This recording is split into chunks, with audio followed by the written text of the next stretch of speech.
akhir Ramadan. Tak 10 dah. Tak sampai 10 dah. Makna kita sedang berada di penghujung penamat bulan yang barakah. Bulan yang menjanjikan segala-galanya kepada kita. Para wali-wali Allah, tuan-tuan, mereka bila nak datang Ramadan, gembira hati mereka.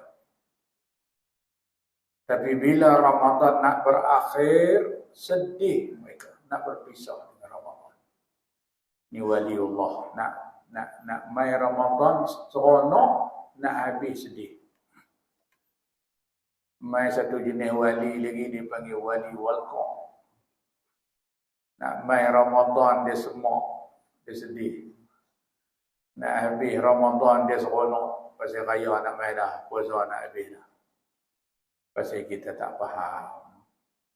Apa itu Ramadan? Kalau kita berhenti, kita faham, kita akan jadi sebagaimana Nabi SAW kata Sayyidatina Aisyah radhiyallahu anha, baginda melipat gandakan amalan-amalannya, ibadahnya, lebih-lebih lagi di 10 yang akhir. Rasulullah mengikat kain dia, mengikat pinggang dia, maknanya bangkit ibadat, tidak lagi kurangkan di tempat tidur sampai habis Ramadan. Kerana apa? Kerana baginda sedang berada di penghujung yang akan sampai kepada penamatnya. Nak ajak kat kita pulun di akhir-akhir Ramadan ni, sebab apa yang ditawarkan oleh Allah yang hebat kepada kita akan berakhir. Ibadat yang sekalipun sunat kita kerjakan, tapi diberi pahala fardu, akan berakhir.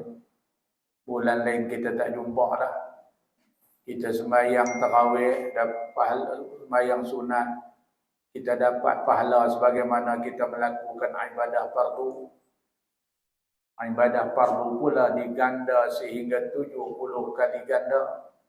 Tak ada dah. Nak habis dah. Pintu keampunan Allah dibuka seluas-luasnya kepada kita yang beriman, akan kembali seperti biasa. Tuan-tuan dan puan-puan sekalian, maknanya peluang untuk kita dapat gandaan harta akhirat kita akan berakhir. Nak kembali balik macam mana biasa. Harta kita yang sebenarnya ialah kebajikan, pahala. Itu harta kita yang sebenar, tuan-tuan sekalian. Inilah yang akan kita belanja lepas kita dipanggil balik menghadap Allah Subhanahu wa taala.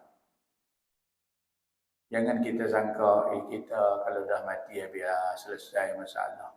Tak, belum selesai. Baru habis satu episod hidup. Ada satu lagi episod hidup yang kita akan lalui, iaitulah kehidupan akhirat. 2 episod kehidupan ni dia tak sama, tuan-tuan. Episod kehidupan dunia yang kita nak belanja ialah harta, wang ringgit. Tapi episod yang kedua, harta benda, wang ringgit tak berguna lagi. Yang kita nak belanja ialah pahala amalan yang kita buat waktu kita hidup di dunia. Contohnya Nabi sebut dalam hadis dia, bila dikebumikan seorang hamba Allah, datang puasa dia menemani dia, datang puasa sembahyang dia menjadi teman dia, datang puasa dia menerangi kubur dia, datang sedekah dia, amalan dia, semua akan jadi teman dia. Dia tak sunyi dalam kubur. Duit tak teman lagi dah, harta benda tak teman lagi dah, anak isteri tak jadi peneman lagi dah. Semua itu hanya untuk episod hidup yang pertama, hidup yang awal. Tuan-tuan dan puan-puan yang dirahmati Allah sekalian, kita harus beringat yang ini. Dan Ramadan menawarkan khazanah harta untuk akhirat kita begitu hebat, begitu banyak. Dan nak berakhirah, apa yang patut kita buat? Sudah tentulah tumpu, pertingkatkan ibadat kita. Sebab yang ni nak jadi harta kita. Hak lain, hak geran tanah kita, geran kereta, motor, rumah kita, hak itu semua akan jadi milik orang apabila kita pejam mata. Kupang pun mereka tak boh dalam kandar kita. Habis daripada air. Saya duduk juga bergambar lama. Orang duduk main-main nak minta buat peraih kereta. Peraih kereta bila pak dia pun mati. Tak ada sampai lah ni main-main, tuan ni kami nak minta buat peraih sikit. Kereta apa semua kami peraih. Habis dah, alhamdulillah. Tapi pak kami ni dia rajin ibadat, bayang sunat, puasa sunat, rajin sedekah, wakaf banyak. Jadi nak minta tolong buat peraih supaya peraih kan harta pahala-pahala pak kami tu bagi kat kami orang sikit. Tak ada tuan. Tak pernah orang main peraih harta, peraih pahala. Kalau ada pun kita nak buat menyepak lagi. Dah lah kata kawan tu. Dia habis. Malam pun habis. Tak boleh. Allah kata apa? Man amila salihan falinafsi wa man asa'a fa'alaiha. Siapa yang melakukan amal salih itu untuk diri dia. Dan siapa yang melakukan kejahatan, dia tanggung sendiri. Ini episod kehidupan kita yang kedua tu. Itu keadaan dia. Amalan kita solid jadi milik kita. Siapa pun tak boleh ganggu. Tuan-tuan, jadi dalam dunia ni, satu kesempatan Allah Ta'ala bagi kat kita ialah Ramadan. Untuk kita tambah harta akhirat kita supaya jadi teman kita di kubur kita, supaya membela kita di akhirat Allah. Bagaimana kita nak keadaan kita di akhirat Allah berjaya, bahagia atau sebagainya, dunia yang menentukan. Akhirat dia tak sama macam dunia. Dunia ni kita nak apa pun, kita kena mai ke dunia dulu baru cari. Mai. Tak ada di dunia tak boleh cari apa. Kena mai dulu. Kata nak duduk di Keladi, mai tahun ni dulu. Buat tu imam ke apa, ada orang nak jual tanah ke apa kan, dia nak buat rumah. Kena mai dulu. Akhirat jangan buat lagu tu. Jangan pergi di akhirat esok tengok pahala korang. Korang tak ada. Cari malaikat, ditanya malaikat, ni malaikat masjid dah masjid. Masjid. Pun nak pergi mayang lah. Bulan puasa bila? Nuduh di akhirat, tanya malaikat. Tak ada. Apa yang kita nak menjadi harta kita di akhirat, dia kena cari di dunia. Dunia kena cari di dunia. Sebab tu Tuhan peringat kita, tuan-tuan. Wabtaghi fima atakallahu daral akhirah. Wala tansa nasibaka minad dunya. Allah sebut mula-mula sekali. Wabtaghi, tuntutlah, carilah. Fima atakallahu. Apa yang Allah bagi kepada engkau atas dunia ni, Allah bagi apa? Allah bagi tubuh badan, Allah bagi harta benda, Allah bagi wang ringgit, Allah bagi pangkat, Allah bagi segala-galanya. Cari apa, tuntut apa daripada semua ni? Darul akhirah, akan kebahagiaan akhirat, negeri akhirat. Lepas tu baru Tuhan kata, wala tansa nasibaka minad dunya. Dan jangan engkau lupa habuan engkau di dunia. Ambil juga lah untuk sedap, seronok dunia, nak hidup, kena juga. Tapi matlamat kita ialah wabtari, cari apa yang Allah bagi kat kita dalam dunia ni supaya dia jadi pahala akhirat. Pasal apa Allah peringat begitu? Sebab inilah harta kita yang sebenar, yang nak menentukan nasib kita dalam kubur kita, nasib kita di akhirat kita. Bagaimana ditimbang amalan kita, nak berat ke, nak ringan ke, di sini menentukan. Bagaimana nak melintasi as-sirat yang dibentangkan di atas permukaan neraka. Tuan-tuan, nak lintah di situ dengan amalan, bukan dengan kepandaian. Bukan dengan kecekapan. Kalau dengan kepandaian lah pasang Zuk ni, ahli-ahli sarkas lepas semua. Kan dia pun boleh jalan atas tali. Dia minta satu ya kat malaikat. Kayu ada kayu. Kayu dia nak.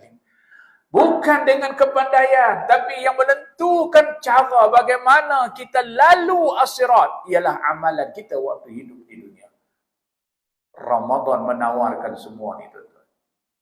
Ramadan menawarkan kepada kita, puasa menawarkan kepada kita, Quran yang ada turun pada bulan Ramadan menawarkan syafaat yang akan membantu kita di akhirat Allah Subhanahu wa taala. Nak habis dah. Nabi kata as-siyam wal Quran yashfa'ani. Puasa dan Al-Quran, dua-dua tu boleh bagi syafaat di akhirat Allah Subhanahu wa taala. Puasa kita esok dia habaq ke Allah, ya Allah, dia ni lah berlapar berdahaga kerana aku, kerana nak puasa, kerana taat pada aku. Kerana puasalah mereka lapar. Quran pun bagi tahu kepada Allah, dia ni menahan tidur dia kerana membaca Al-Quran. Dua ni kata Nabi, dia boleh bagi syafaat. Syafaat dipanggil, syafaat ni ada dua. Satu syafaat kubra, syafaat besar, iaitulah syafaat Nabi SAW.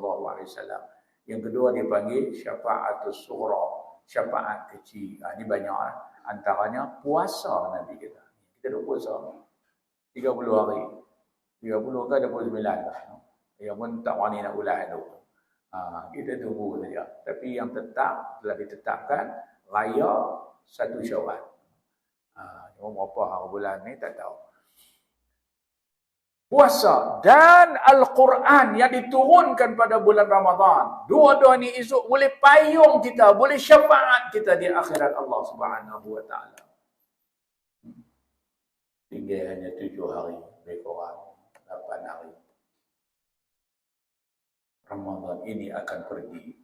Maka marilah kita pecut ibadat kita untuk memastikan kita dapat segala-galanya di saat-saat akhir ini. Kita dapat layak untuk dapat keampunan Allah, layak untuk dapat gandaan pahala Allah, dan layak untuk mendapat syurga Allah Subhanahu wa taala. Karena ini dijanji oleh Allah dalam hadis Sayyidina Jabir bin Abdullah. Allah kata dekat syurga, Ista'idi wa yatazayyani li'ibadi. Wahai syurga, bersedialah engkau, berhiaslah engkau untuk hamba-hambaku. Yang puasa lah, yang beribadat. Yushika an yastariha min ta'abid dunya. Dekat dah mereka ni nak berehat daripada kepenatan dunia. Allah cerita kat syurga penatnya kita dalam berpuasa sebulan. Ini nak habis dah. Dekat dah mereka nak berehat daripada kepenatan dunia. Ila dari ke syurgaku wa karamati, dan kemuliaanku. Makna Allah nak bagi syurga pada kita. Allah nak bagi ampun pada kita dalam bulan Ramadan. Sebab tu Nabi suruh kita doa banyak. Kan tambah dekat nak habis ni. Lagi perbanyakkan doa ni. Apa dia? Satu, doa minta syurga. Yang kedua, minta ampun.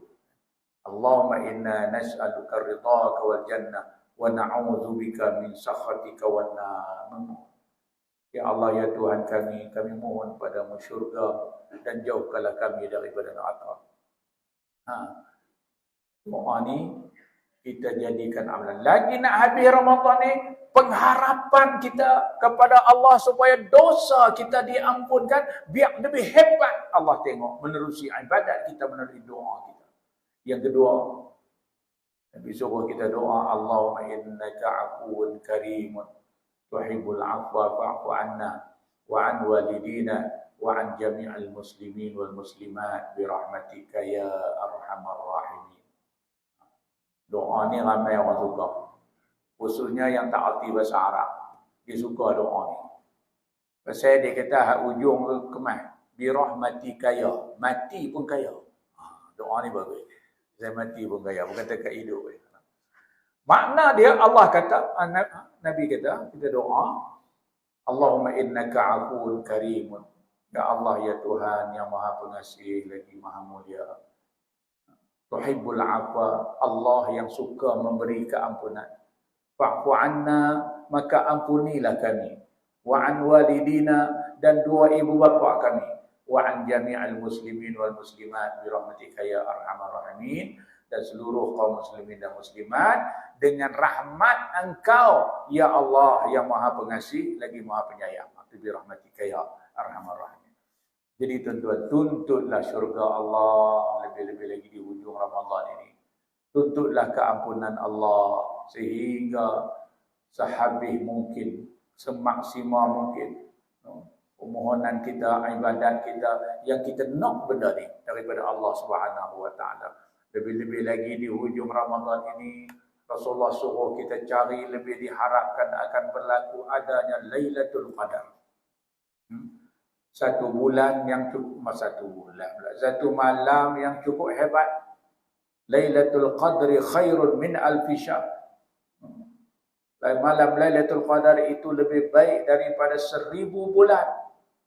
Iaitulah ibadah kita pada malam itu lebih daripada kita beribadat 1000 bulan.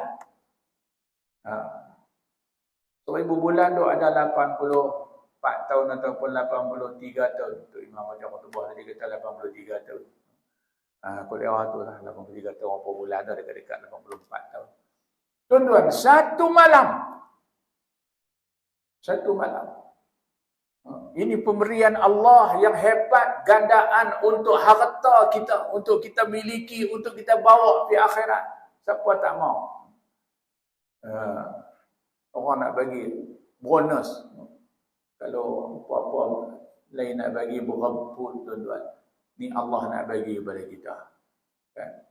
Jadi kita carilah tahawwaru Lailatul Qadar. Carilah kamu Lailatul Qadar di 10 malam yang akhir. Kita tak tahu boleh jadi rezeki kita. Allah rezekikan kita. Siapa yang dapat Lailatul Qadar seolah-olah dia beribadat hampir 200 tahun. Bagi saya lah. Sebab apa? Cuba tengok. Nabi kata, umru ummati baina 60 wa 70.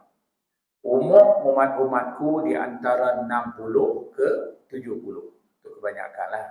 Kebanyakan. Ada juga yang lepas di 70, 80, 90. Kita ramai lah. 97, 98. Kan? Sampai berapa kali belah jantung dah hidup lagi. Tapi tak ramai lah. Rata-ratanya umat Rasulullah ni 60 ke 70. Kita ambil 70. 70 tahun. Kita campur dengan 84 tahun atau 83 tahun Lailatul Qadar. Berapa umur kita seolah? Takkan dekat 200? No?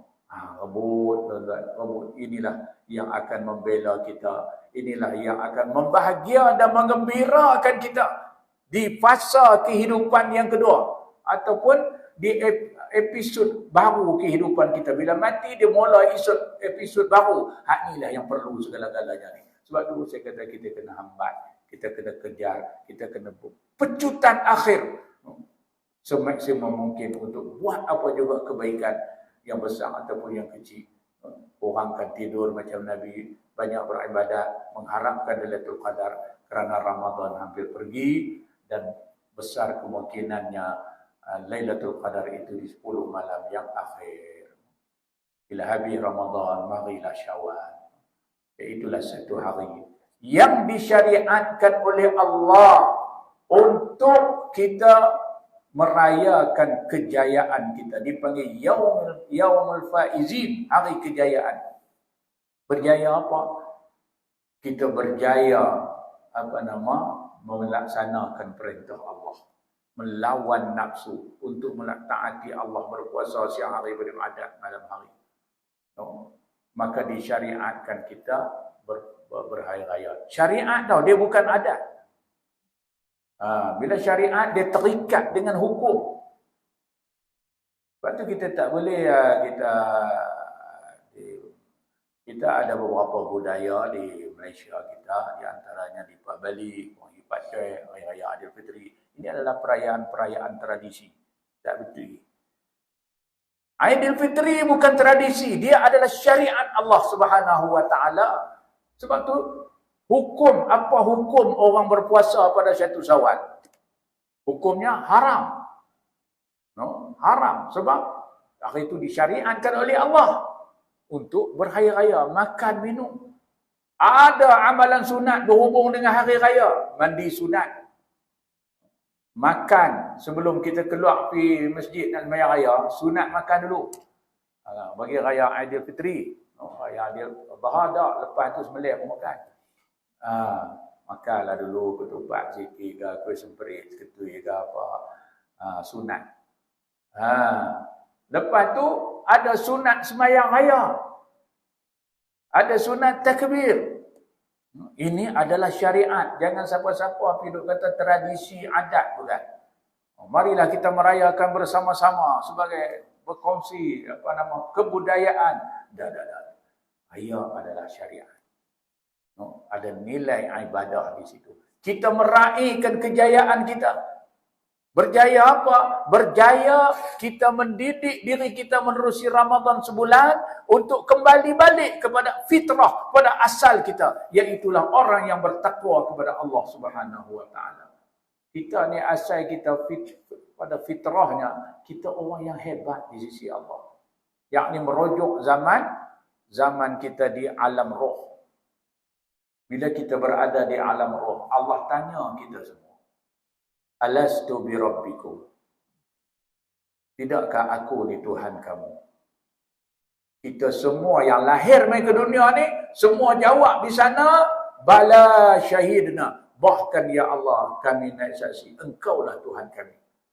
Ada ulama menyatakan siapa hak tak jawab bala syahidna, dia jadi dekat tu ya, dia tak mai ke dunia ni. Maknanya yang mai ke dunia ni semua orang yang beriman, orang yang bertakwa. Tapi bila Allah uji kita, jumpa dunia, uji dengan dunia, uji dengan hawa nafsu, uji dengan syaitan, iblis dan sebagainya, maka dari sinilah ada orang yang musnah fitrah dia, ada yang rosak. Maka Ramadan adalah madrasah untuk Allah kembalikan balik kita kepada fitrah, untuk menjadikan insan yang bertakwa, la'allakum tattaqun. Maka bila sampai habis Ramadan, kita meraihkan, kita rayakan kejayaan, kita menerima, kalau university convocation, untuk kita menerima ijazah. Ijazah apa? Ijazah takwa melalui universiti Ramadan yang kita lalui. Tuan-tuan, bila orang berjaya meraihkan hari raya dia sebagai orang yang berjaya, orang yang bertakwa, dan dia sebagai satu syariat, macam mana keadaan kita bahaya? Satu, tak ada unsur-unsur dosa di sisi Allah. Unsur-unsur derhaka kepada Allah dalam meraihkan hari raya. Unsur-unsur mendedah aurat, pergaulan bebas takkan berlaku. Sebab kita sedang melaksanakan raya Aidilfitri adalah syariat. Jangan kita rosakkan syariat Allah dengan amalan-amalan dosa, dengan amalan-amalan haram, dengan amalan-amalan yang tidak disukai oleh Allah Subhanahu wa taala, kerana dia adalah syariat untuk kita meraihkan kejayaan kita, kita bawa diri kita untuk balik kepada darjat kita yang sebenar, iaitulah orang-orang yang bertakwa kepada Allah Subhanahu wa taala. Jadi saya ingat takat itulah yang saya dapat balik. Saya doa tuan-tuan. Bulan puasa ni yang syoknya dengar ceramah. Dengar ceramah syok, dia hanyut, senang lena. Kawan cakap ni nak aku pun. Ni kata tak apalah.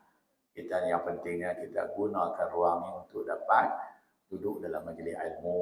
Majlis ilmu taman syurga. Duduk dalam bulan puasa pula. Kerana dapat fadilat tu pun jadilah. Mudah-mudahan Allah terima puasa kita. Allah jadikan Ramadan kita kali ini Ramadan yang mengubah kita, yang benar-benar bawa balik diri kita kepada asal usul kita, iaitulah orang yang benar-benar bertakwa kepada Allah Subhanahu wa taala. Wallahu alam. Assalamualaikum warahmatullahi wabarakatuh. Bismillahirrahmanirrahim. Alhamdulillahirabbil alamin wassalatu wassalamu ala sayyidil mursalin wa ala alihi washabbihi ajma'in. Allahumma rabbana taqabbal minna innaka antas samiul alim. Allahumma arinal haqqa haqqan warzuqna ittiba'ah wa arinal batila batilan warzuqna ijtinabah.